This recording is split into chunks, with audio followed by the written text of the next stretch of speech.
little guy, they're just little guys, sweet little guys, trying to help, trying to do the impossible, and they've been doing it for years, and many a mile to go before I sleep. They've just been slugging along too long, little sweethearts. They're just little sweethearts, really, like, you gotta love them, Anyway, so I came up with this vision, okay?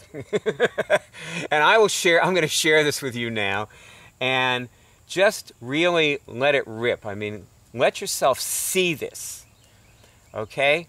There's 100,000 people in a stadium, and a lot of these people have been working for the end of the AIDS epidemic for 20 years, 25 years, whatever, They are there for the duration. And, some of them are heads of anti-HIV organizations and so on. They're all in this stadium for another AIDS benefit. And, but this time, this is different. Bono comes out, and he is beaming. He is so happy. He's so excited, And they're waiting, and see, nobody knows what he's going to say.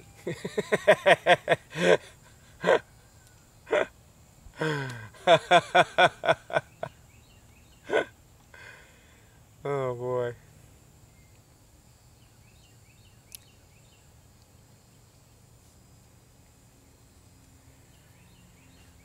He says, I'm going to introduce Ashley Judd, who's going to teach you something.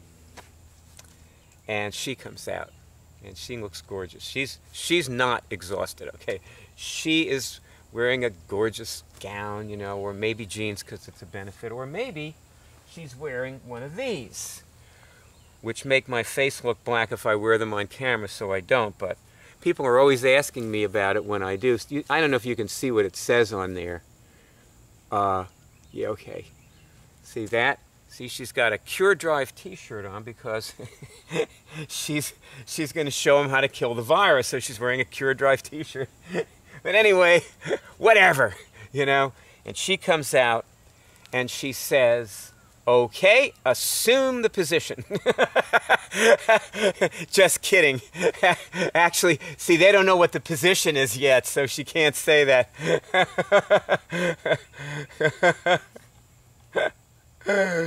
Oh, boy.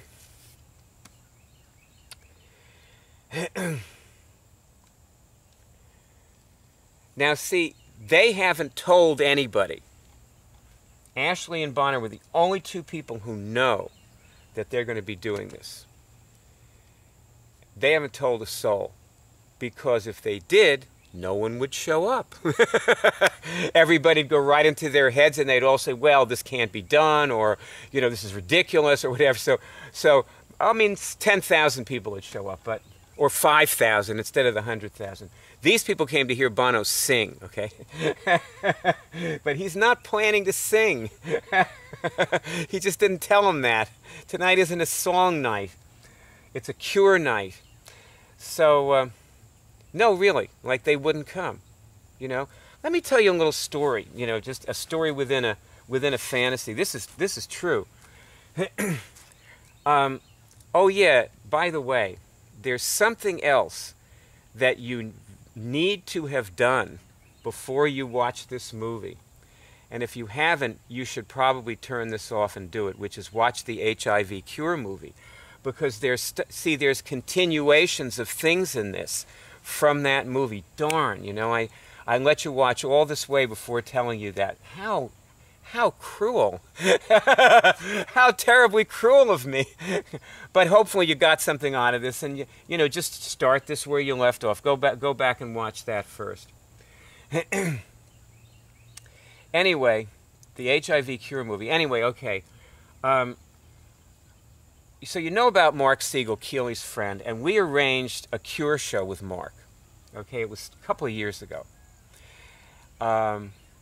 Where we were going to show him how to kill the virus, which he knew what the show was about. We told him what it was about before he came.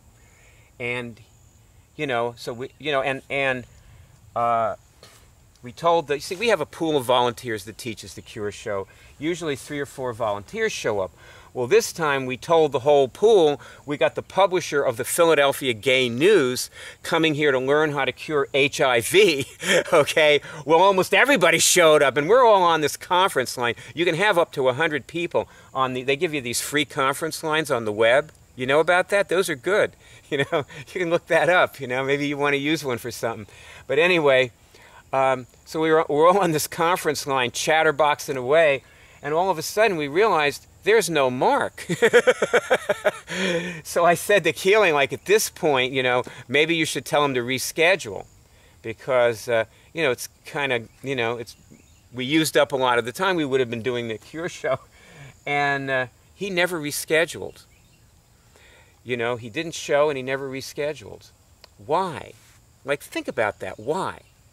Like, why would the publisher of a newspaper, the readers of which are desperate for the cure for HIV, why would he be told by one of his oldest and dearest friends, who he loves? Mark loves Keeley.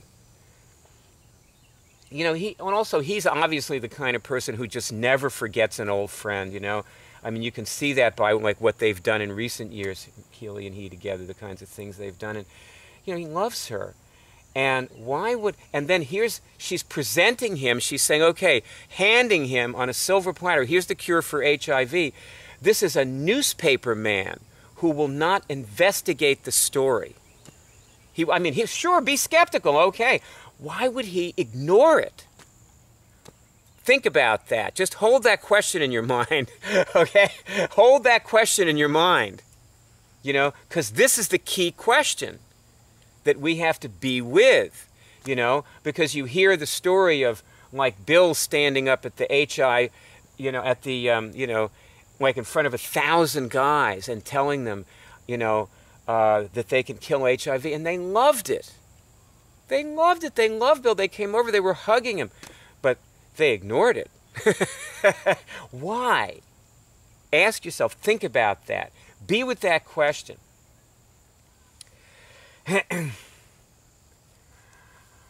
Okay. So there's Ashley. And she says to everybody, no warning, no introduction. See, this is what we do at parties. So we know what this looks like because we do this at parties. And so I can build a pretty good fantasy for us about a 100,000 person, you know, HIV gathering, because, you know, we've already done this, and this is always the way it goes. It always goes the same way. She says to the people, okay, say this, can I cure things, or some question like that, and look for a signal coming through one of your hands, like a finger movement or, you know, a pulsing or something, you know, like you saw the kids do in the movie in Lesson 1. And, or a good feeling, and see if you get a signal. And right away, instantly, without giving them a chance to see if they get a signal, she says, if you get a signal, raise your hands. And all of a sudden, boom, hands go up, except, of course, what it is like 2% of the people. Most of the people are not even listening to this, okay? They're like talking to the person next to them or waiting for Bono to sing or whatever, you know. They're in their own world somewhere, you know. So, but all of a sudden, these hands go up, and there's like, you know, and then a few more go up and a few more, and she's sort of waiting and watching. And, you know, when the dust settles, maybe 1% or 2% of the people's hands go up, which is a very, very tiny percentage. You know, it's like nothing of 100, you know, of 100%. I mean, 2% is nothing. Except if you have 100,000 people in a stadium, 2,000 people just got a signal. So everybody's now looking around like, hey, what's going on here? Ooh, what did she say? What did they do? I didn't. Did you hear what they said? I didn't hear what they said, you know. So,